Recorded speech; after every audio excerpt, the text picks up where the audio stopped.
If a pilot is flying around the curve of the Earth, then he should be dipping the nose down every 5 minutes. He should be dipping the nose down to stay around the curve.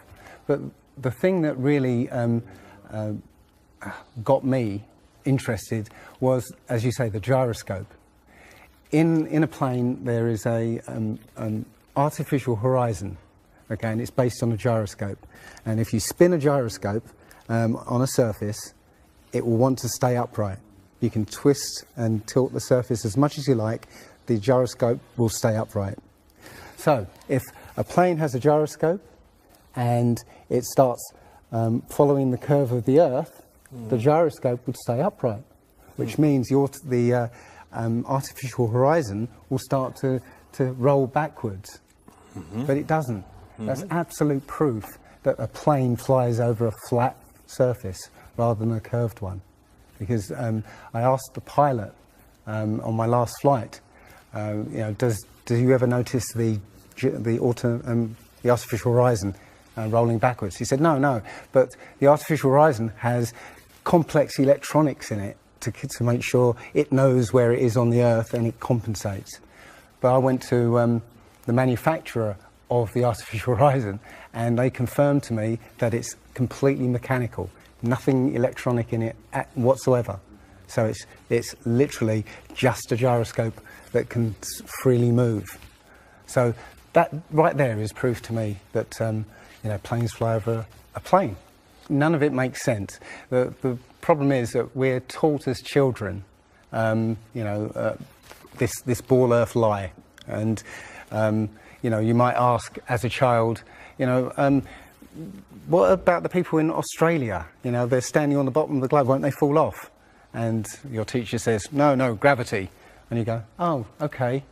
And you never go back to that question. But when you go back to it as an adult and start looking at it with a critical eye, right, the whole thing falls apart. As you say, the globe is spinning at 1,000 miles an hour. Neil deGrasse Tyson, who's a leading astronomer in America, I'm Neil deGrasse Tyson, bitch. Tells us that the Earth is not a perfect circle. It is actually an oblate spheroid. It's squashed and wider at the equator. Yeah.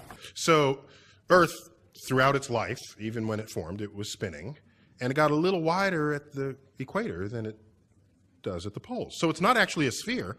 It's oblate, and officially it's an oblate spheroid. That's what we call it. But not only that, it's slightly wider below the equator than above the equator. A little chubbier. A little chubbier. Yeah. Chubby's a good way. It's like pear-shaped. So my question to him would be, why is there land at the equator? Because water will move more readily than rock. So if the Earth is spinning, the water will be collected at the equator. I mean, if you spin a wet tennis ball, the water shoots off at the equator, essentially. So all the water will be gathered around the equator. So why is there land at the equator? Doesn't make any sense. The other thing that's about the spinning Earth is looking at the stars. Now, directly above the axis of spin is the pole star, Polaris, okay, directly over the North Pole. And we're told that the reason that all the stars spin around the North Star is because the Earth is spinning at 1,000 miles an hour.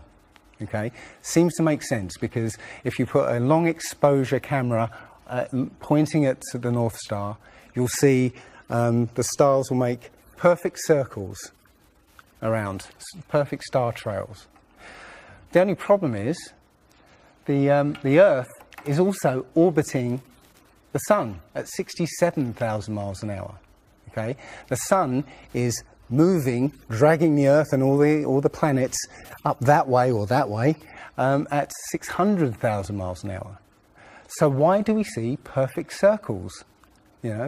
Because that's the slowest speed, that's slowest motion in that mix, and yet the Earth is moving 67 times faster that way and 600 times faster that way. So you should see the stars do all sorts of strange motions, but you don't. You only see them make these perfect circles. That tells me that it's the stars that are moving, not the Earth.